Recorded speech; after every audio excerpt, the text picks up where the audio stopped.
Bismillahirrahmanirrahim. Assalamualaikum warahmatullahi wabarakatuh. Alhamdulillahirrabbilalamin. Allahumma salli ala Sayyidina Muhammadin wa ala alihi wa sahbihi wa salim ajmain.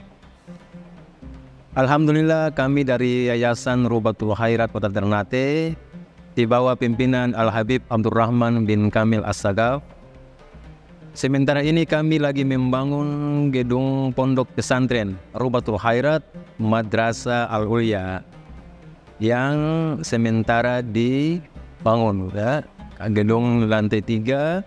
Kami sangat membutuhkan dana infak dan sedekah dari jamaah bapak-bapak dan ibu-ibu. Bagi yang mau berinfak untuk melanjutkan pembangunan gedung pondok pesantren, bisa ditransfer di rekening Bank Syariah Indonesia atas nama Yayasan Rubatul Khairat. Nomor rekening 723563956. Terima kasih.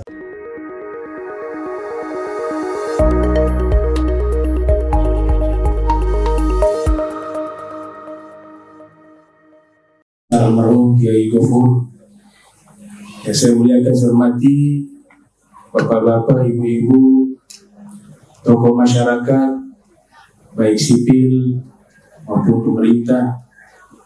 Alhamdulillah, satu nikmat besar dari Allah Ta'ala bahwa kegiatan ini berjalan sudah beberapa tahun, kurang lebih berapa tahun? 5 tahun? Sudah berapa tahun? Iya, termasuk cukup lama, alhamdulillah, diistiqomahkan kegiatan yang baik ini, dan mudah-mudahan terus berlangsung dan bertambah manfaat, bertambah besar, sehingga memberikan keberkahan dan kebaikan di Subaim secara khusus.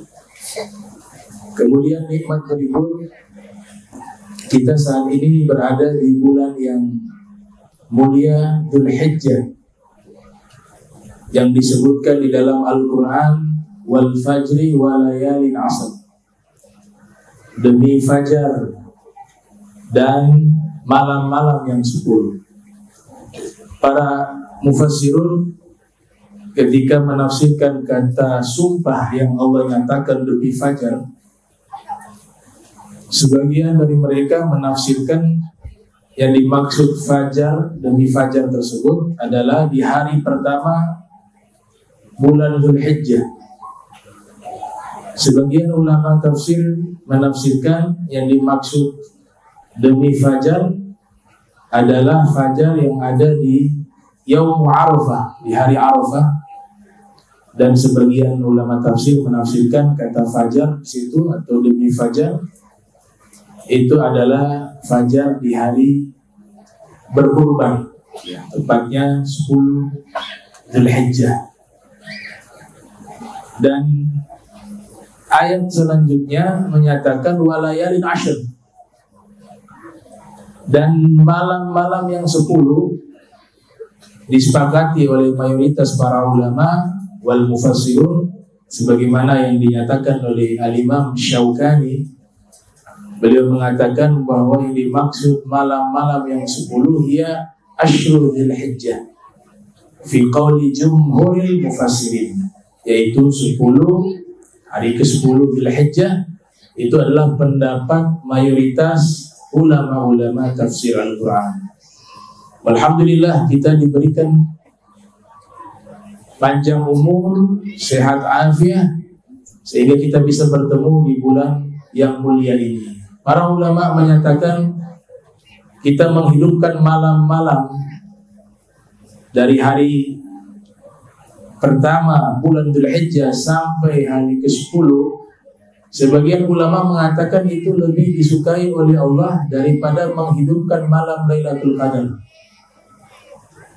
sehingga disunahkan kita hidupkan malam tersebut dengan ibadah, dan juga disunahkan untuk kita berpuasa, terutama puasa terbaik yang hanya ada setahun sekali. yaitu puasa Yaum Arafah, di mana Nabi kita Muhammad sallallahu alaihi wasallam beliau bersabda, puasa Arafah itu yukaffiru dzunub as-sanata al-madiyah wal mustaqbalah, atau kama qala sallallahu alaihi wasallam. Puasa Arafah itu menghapus dosa setahun yang lalu dan setahun yang akan datang. Sehingga pemahamannya bahwa orang yang puasa Arafah insya Allah umurnya panjang hingga tahun depan.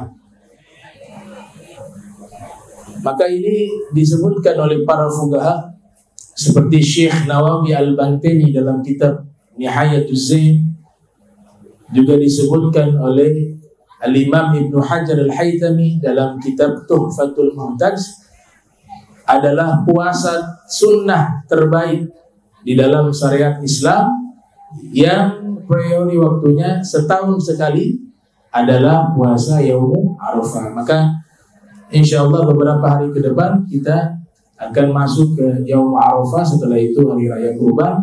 Maka kalau yang mampu untuk segera berniat mengamalkan puasa Yaum Arafah, insya Allah.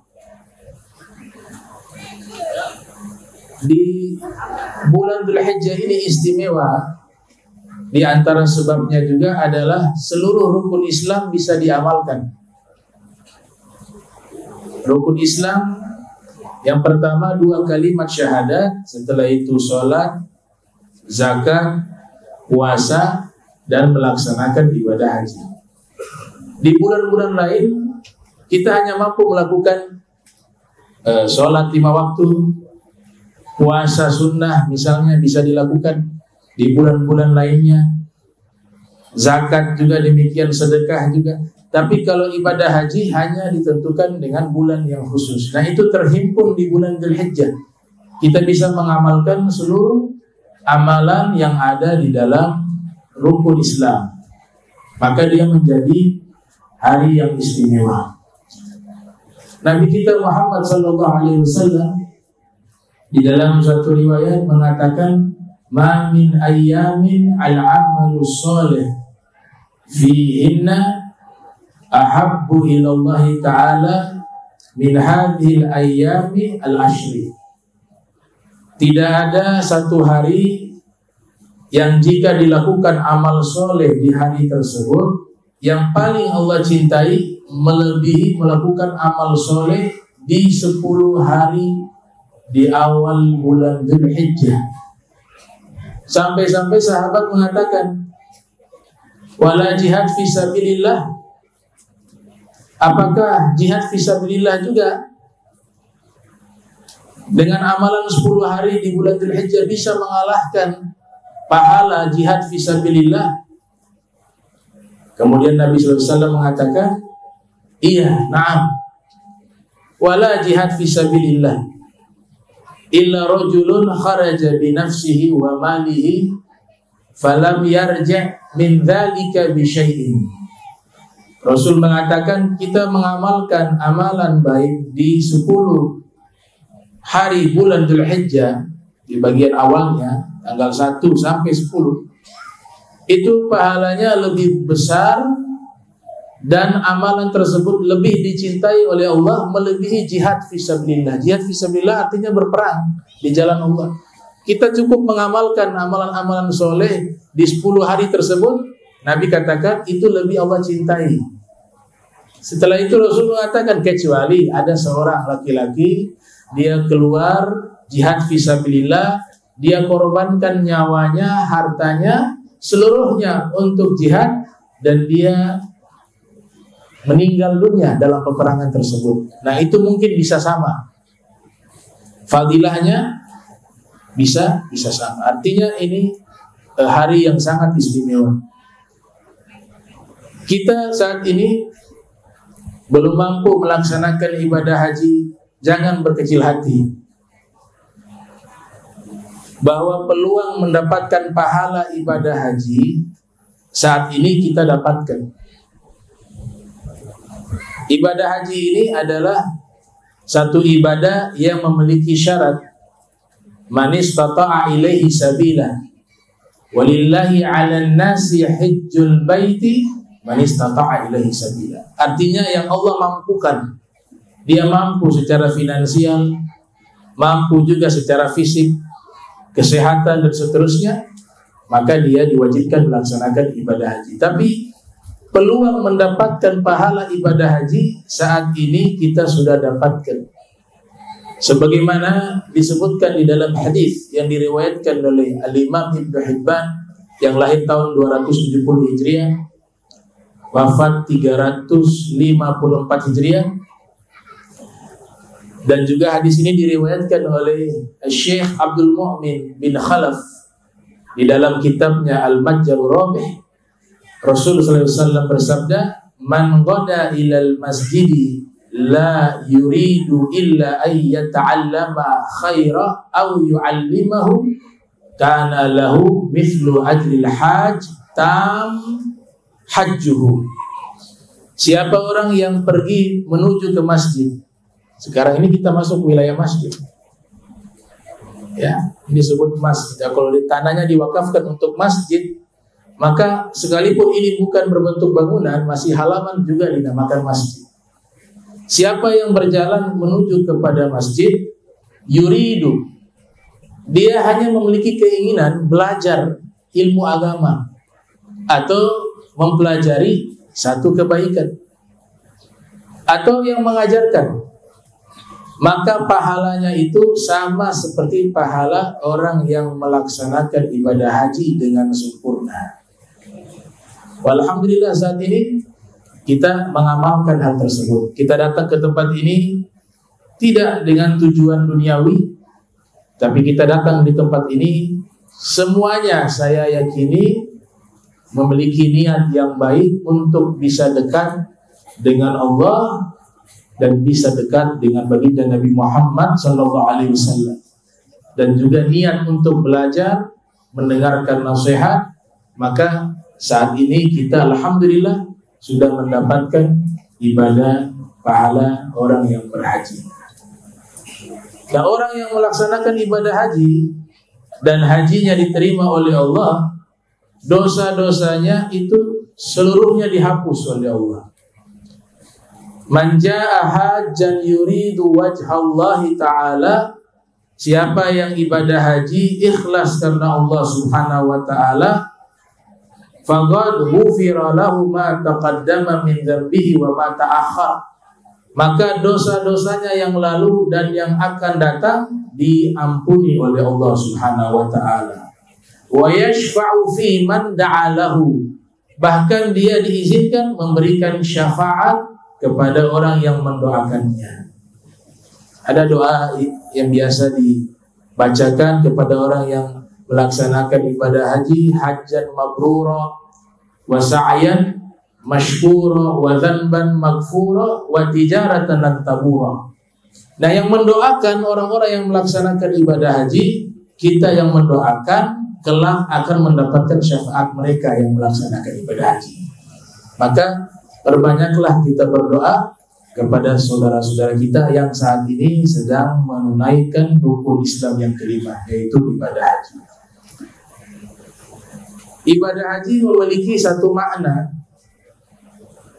yaitu yang disinggung tadi di dalam kata pengantar dan sambutan, ukhuwah Islamiyah, yang saat ini sudah mulai dikoyak oleh oknum-oknum untuk merusak persaudaraan Islam. Saat ini terjadi demikian. Filosofi yang ada di ibadah haji dari berbagai negara, baik yang berkulit putih maupun berkulit hitam, baik yang bangsa Arab maupun non-Arab, baik bangsa Indonesia maupun Afrika, berbagai negara dikumpulkan di tanah suci di atas persaudaraan tertinggi, diikat oleh Nabi Muhammad SAW dan disaksikan oleh Allah, persaudaraan di atas kalimat la ilaha illallah Muhammad Rasulullah. Ini jangan sampai dirusak.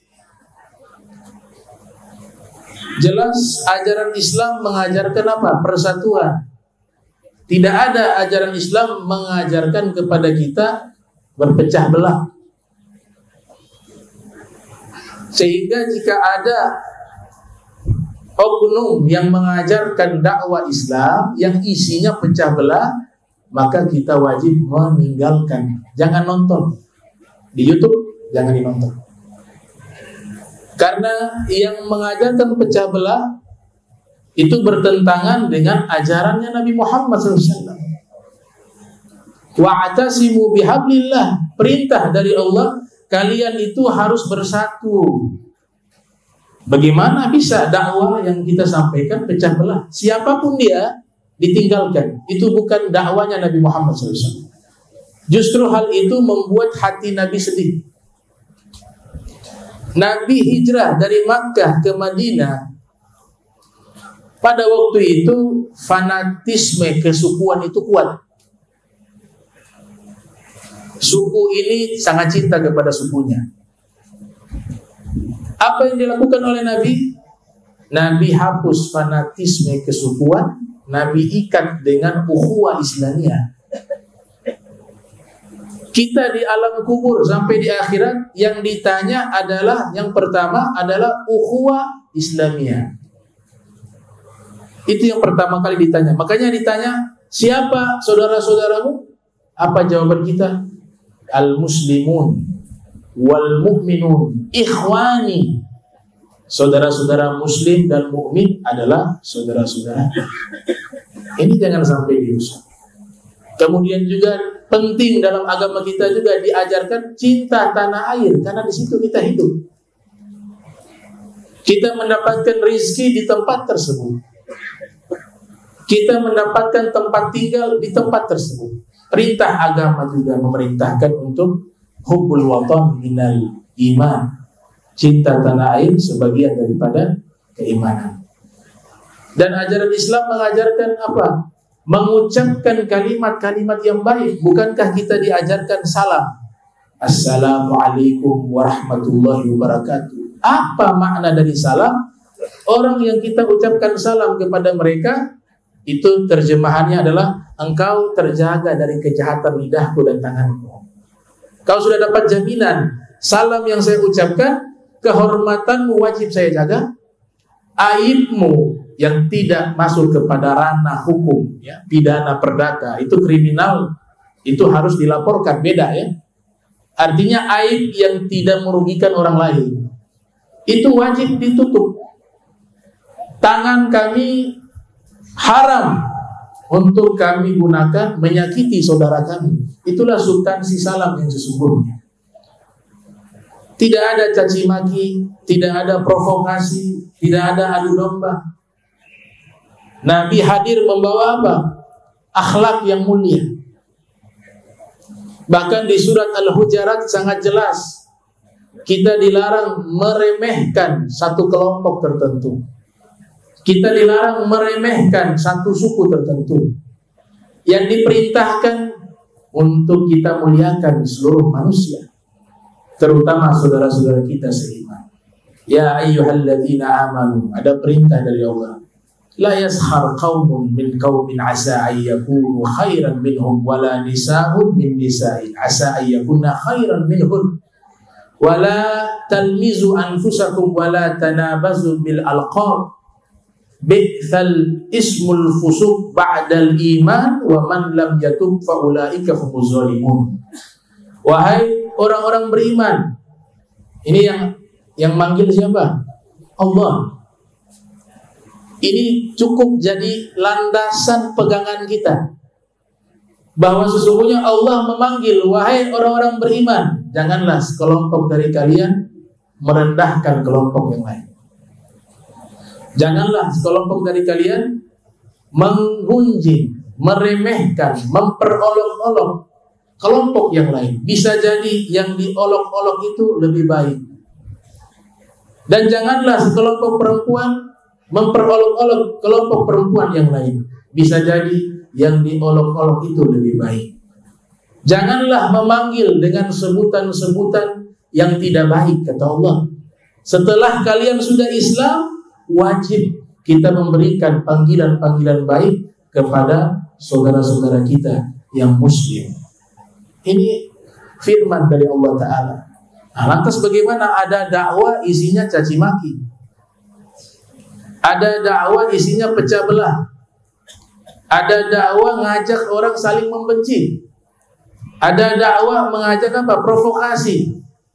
Maka tentu ini jika dilakukan, dipastikan Nabi kita Muhammad SAW tidak akan senang dengan cara semacam itu. Karena Nabi tugasnya membawa akhlak yang mulia.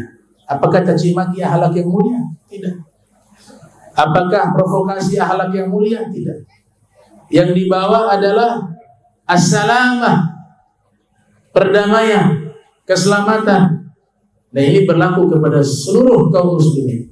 Bukan hanya sesama muslimin, bahkan kita diperintahkan berakhlak kepada manusia secara umum tanpa harus melihat latar belakang agamanya apa, sukunya apa, berasal dari mana. Itu yang disebut dalam hadis wa khaliqin nasa bi khuluqin hasan.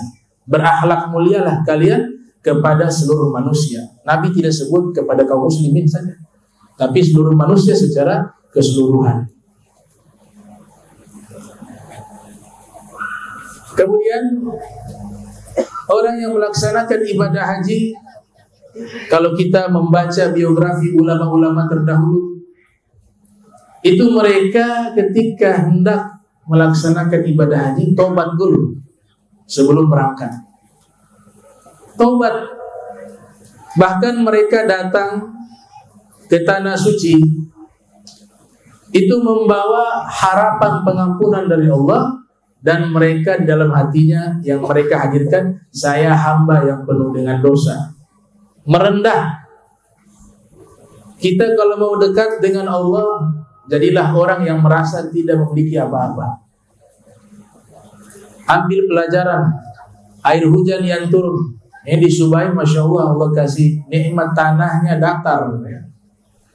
Sudah datar, subur, alhamdulillah. Tiap kali ada hujan yang sangat deras, maka tanah yang tinggi tidak mampu menampung air. Karena secara hukum pasti dia mengalir ke bawah. Tapi tanah yang dataran rendah, dia mampu menampung air. Tanah yang tinggi tidak bisa menampung air. Allah sebutkan air hujan itu ma'an mubarakah, air yang diberkahi. Apa filosofinya? Anugerah yang Allah berikan kepada seorang hamba, jika hatinya di situ masih ada keangkuhan dan kesombongan, dia tidak akan bisa menampung anugerah Allah.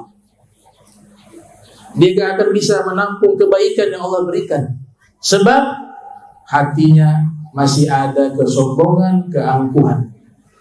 Tapi ketika orang yang tawadu, rendah hati, merasa dirinya penuh dengan kekurangan, maka dialah orang yang akan menampung anugerah Allah. Sebagaimana tanah yang tinggi tidak mampu menampung air hujan, begitu juga hati manusia yang tinggi, sombong, angkuh, dia tidak akan bisa menampung anugerahnya Allah. Yang bisa menampung anugerah Allah, yang hatinya merendah. Itulah sebagaimana tanah rendah itulah yang mampu menampung curahan air hujan. Makanya kita membaca biografi kaum solihin, di antaranya yang menjadi contoh Al-Imam Ali Zainal Abidin bin Husain bin Ali bin Abi Thalib. Beliau ini para ahlu tarajum wal manaqib ketika menerangkan biografi beliau, semuanya memuji beliau. Mereka mengatakan ma ra'aitu ahadan a'bada minhu. Kami tidak pernah melihat ada orang ibadahnya sehebat beliau. Dalam kitab-kitab manaqib disebutkan kana yusalli fi kulli yaumin wa lailatin alfa rak'ah. Beliau sholat sehari semalam 1000 rakaat. Kemudian beliau setiap malamnya membawa gandum yang beliau pikul sendiri, gandum tersebut untuk dibagi-bagikan kepada kaum fuqara wal masakin. Beliau juga sudah dipuji oleh Nabi. Kita yakini kalau Nabi sudah menyanjung, memuji seseorang, maka tentu itu sumbernya pujian dari Allah. Wa ma yantiqu 'anil hawa in huwa illa wahyun yuha. Karena apa yang Nabi sampaikan itu wahyu. Istimewanya Al-Imam Ali Zainal Abidin, beliau belum lahir, belum dilahirkan ke bumi, Nabi sudah memberikan gelar kepadanya Zainul Abidin, perhiasan orang-orang ahli ibadah. Diceritakan dalam riwayat, Sayyidina Husain masih bayi atau masih anak-anak, digendong oleh Nabi di pahanya beliau. Kemudian salah satu sahabat bernama Sayyidina Jabir datang menemui Nabi Muhammad SAW. Lantas Nabi mengatakan, ya Jabir, hadza al-walad yuladu lahu maulud. Wahai Jabir, kata Nabi, ini anak yang dimaksud Imam Husain. Imam Husain masih bayi. Ini anak, nanti dia akan melahirkan seorang anak laki-laki. Artinya dia menikah dan punya anak laki-laki. Ismuhu Ali. Anaknya dia nanti bernama Ali, kata Nabi Muhammad. Dan anaknya ini yang bernama Ali, yunadi munadin yaumal qiyamah. Malaikat akan menyerukan di hari kiamat, berdirilah wahai perhiasan ahli ibadah. Maka yang berdiri adalah Al-Imam Ali, kata Nabi Muhammad SAW. Ali Zainal Abidin. Dari situlah gelar beliau, Ali Zainul Abidin. Dan Ali Zainal Abidin yuladu lahu maulud, juga akan melahirkan seorang anak, akan memiliki seorang anak laki-laki, ismuhu Muhammad, namanya Muhammad. Ini orang-orangnya belum lahir, tapi Nabi sudah diinfokan oleh Allah bahwa cicitnya itu akan lahir, dan mereka orang-orang yang luar biasa dalam akhlaknya, luar biasa dalam ilmunya, luar biasa di dalam ibadahnya. Kalau kamu bertemu, kata Nabi kepada Jabir, dengan mereka, tolong sampaikan salamku kepada mereka, kata Nabi Muhammad SAW. Waktu berjalan, Imam Husain menikah, lahir anak laki-laki, ternyata diberikan nama Ali, sebagaimana yang sudah disampaikan oleh Nabi Muhammad SAW. Ternyata Imam Ali Zainal Abidin ibn Husain tumbuh menjadi pemuda yang taat, yang berakhlak mulia, yang dermawan, yang berilmu, dan pantas mendapatkan gelar yang Nabi sandingkan kepadanya. Punya anak laki-laki namanya Al-Imam Muhammad Al-Baqir, yang menjadi salah satu tokoh sentral keilmuan Islam di bedah seluruh ilmu agama Islam. Ini namanya ilmu fikih, ini namanya hadis, ini namanya tasawuf, ini namanya lugah. Tapi hak patennya beliau kasih ke orang lain, tidak menggunakan nama beliau. Sehingga kalau kita pelajari dalam kitab tarikh penemu atau penyusun ilmu tajwid, maka yang disebut adalah Al-Imam Ubaid Qasim bin Salam, kelahiran tahun 157 Hijriah.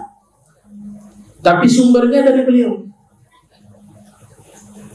Al-Imam Ali Zainal Abidin bin Husain dengan banyak sekali kemuliaan yang sudah disebutkan tadi, sholat 1000 rakaat, mendapatkan gelar dari Nabi Muhammad, kemudian juga keilmuannya luar biasa, akhlaknya luar biasa, ibadahnya luar biasa.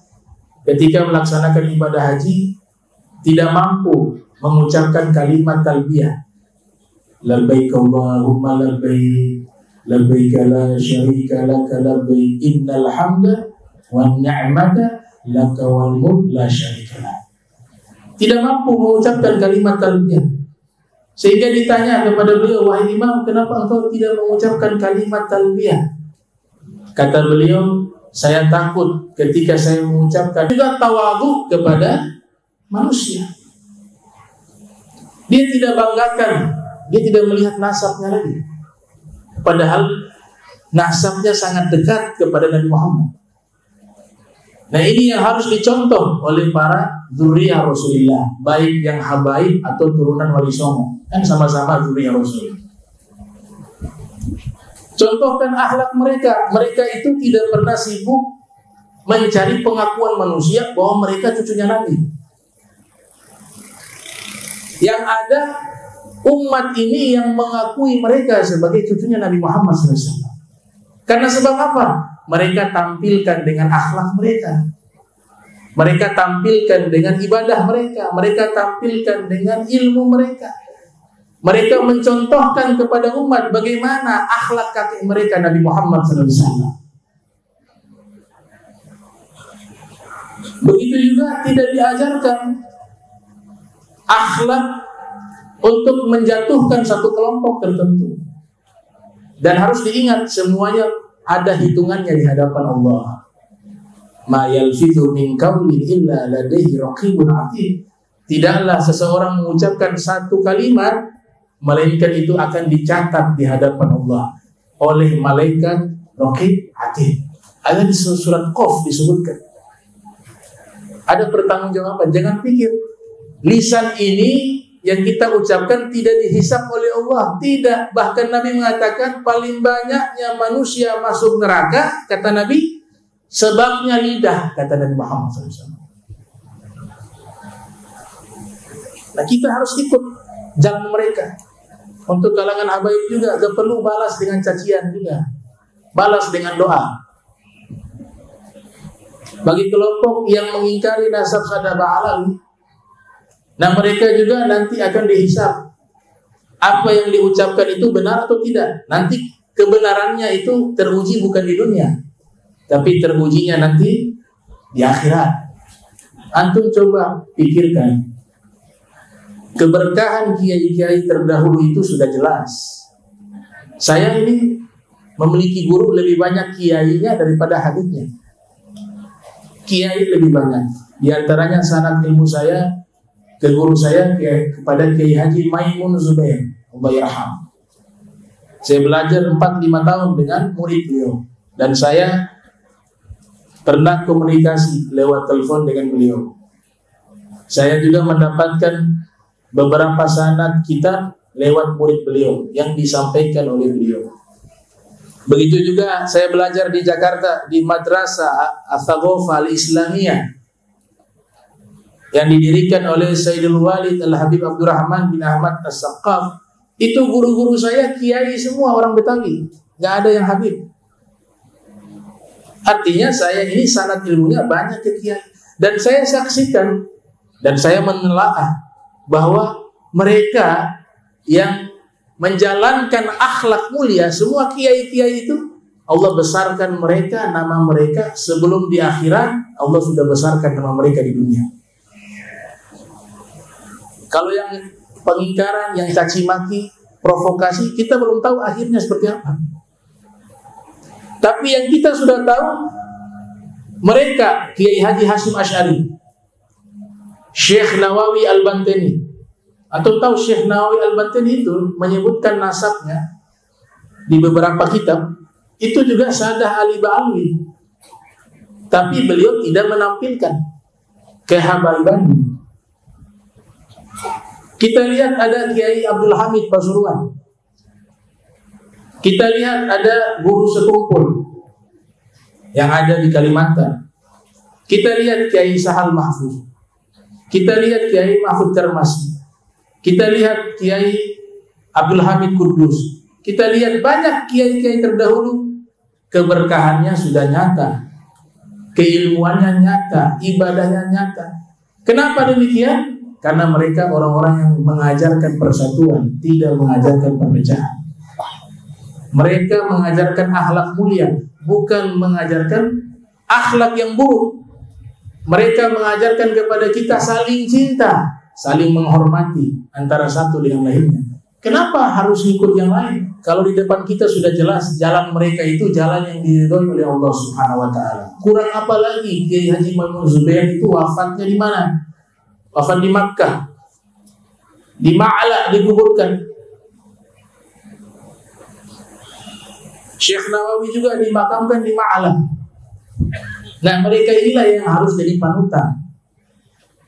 Panutan yang sudah jelas, yang keberkahannya sampai saat ini kita dapat rasakan. Ini Nahdlatul Ulama sampai sekarang menjadi organisasi terbesar Islam di dunia. Ada Barakah Al-Muassis, keberkahan pengarangnya, penyusunnya, yang membentuk awalnya, yaitu Kiai Haji Hasyim Asy'ari. Gurunya Kiai Khalil Bangkalan. Ajaran mereka sama, tidak ada mengajarkan pecah belah. Yang diajarkan mahabbah, cinta kepada sesama. Nah, ini pesan saya, kita ikuti salaf kita yang sudah jelas begitu. Ini berlaku kepada semua.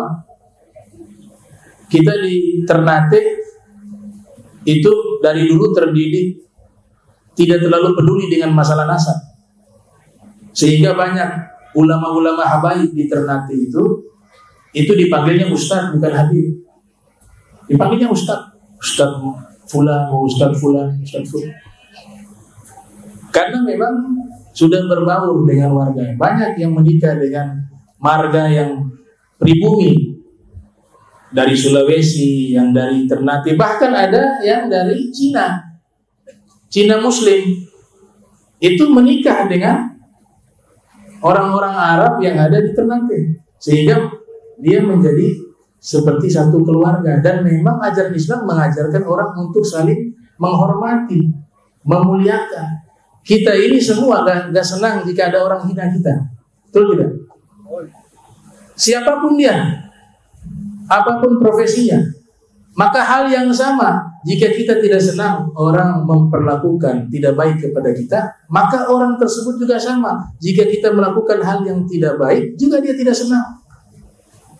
Maka pahala menghibur hati orang itu dalam agama kita itu bernilai kebaikan, sawab, menyenangkan hati orang.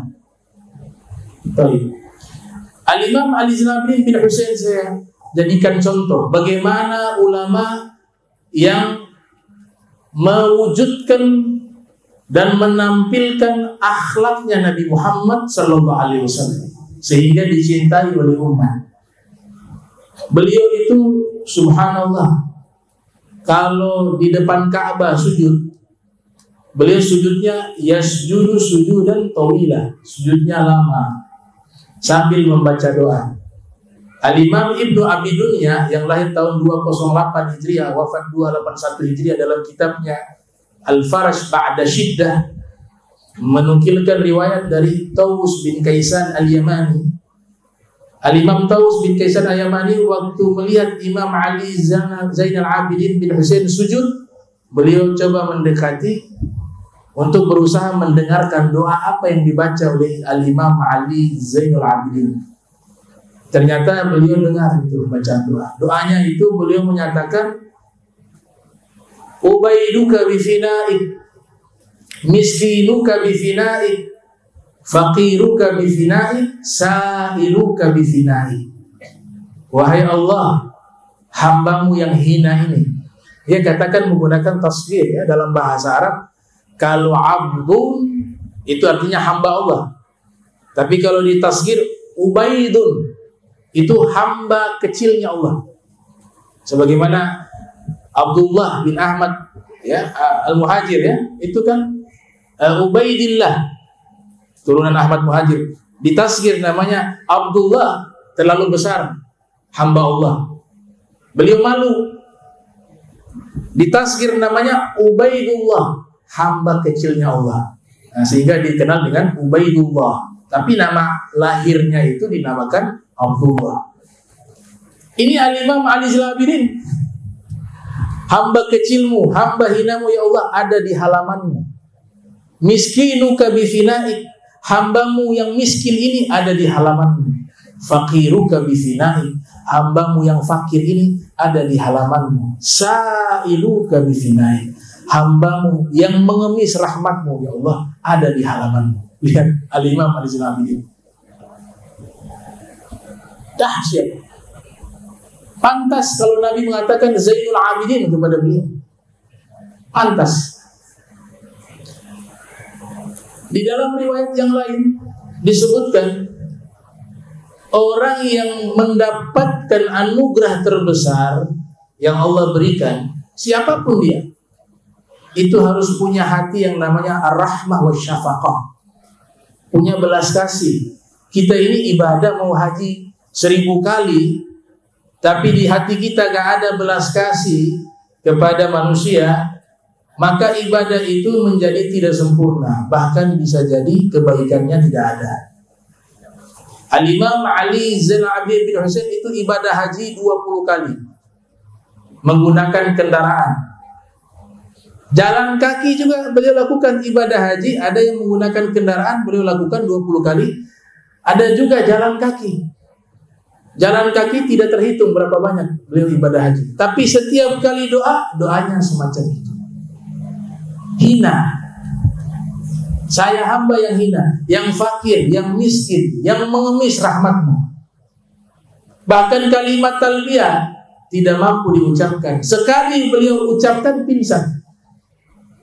Kalimat talbiyah itu diriwayatkan oleh Al-Imam Sufyan ibn Uyainah. Nah, kita harus punya satu konsep ibadah, yang ibadah tersebut melahirkan kasih sayang, rahmah wa syafaqah. Kita sholat, coba lihat filosofi sholat. Kalau sholat, saf tidak mengenal strata sosial. Satu saf, bahkan disunahkan merapatkan saf. Di situ ada bupati, ada gubernur, mohon maaf, ada petani, ada guru agama, ada guru matematika, ada pengusaha, ada tukang becak, ada supir angkot, semuanya di hadapan Allah satu saf. Sampai saat ini belum pernah saya lihat ada saf tulis saf pertama khusus pejabat, saf kedua khusus para guru, ulama, saf ketiga tidak. Kenapa? Filosofi sholat mengajarkan kita untuk apa? Bersatu tanpa melihat latar belakang. Semua manusia mulia. Laqad karramna bani Adam. Sungguh kami telah muliakan anak-anak Adam. Dimuliakan oleh Allah. Bahkan Nabi mengatakan, kullukum min turab. Kalian semua berasal dari tanah. Wa kullukum min Adam. Wa Adam min turab. Atau kama qala Nabi sallallahu alaihi wasallam. Kalian semua dari tanah. Atau fi riwayah, kalian semua berasal dari Nabi Adam, dan Nabi Adam berasal dari turab, dari tanah. Ini tanahnya tanah yang istimewa, ya, turab. Fi riwayah, tanah yang berasal dari surga. Kemudian diciptakan Nabi. Kenapa harus dipilih tanah terbaik untuk menciptakan Nabi Adam? Karena Allah ingin memuliakan makhluk yang namanya manusia. Sehingga Allah ciptakan Nabi Adam pun itu sudah dimuliakan. Makanya jangan sibuk mikirin nasab. Semua kita dari Nabi Adam sudah mulia. Gak usah maksa harus keturunan Nabi Muhammad. Itu kan pilihan Allah. Gak perlu ada hasad. Yang hasad, iri hati, itu protes kepada Allah. Ya Allah, kenapa kau ciptakan mereka dari klaim tersebut? Bukan saya. Kenapa saya tidak berasal dari sini? Kenapa? Akhirnya jadi mengatur Tuhan. Demo kepada Tuhan. Kita dari Nabi Adam sudah mulia seluruhnya. Tinggal bagaimana kita jadikan amal-amal kita yang baik, sehingga nanti kita dimuliakan juga oleh Allah, bukan hanya di dunia, tapi juga sampai di akhirat. Itu yang harus dikejar. Jadi ditanya amal soleh kita, akhlak kita.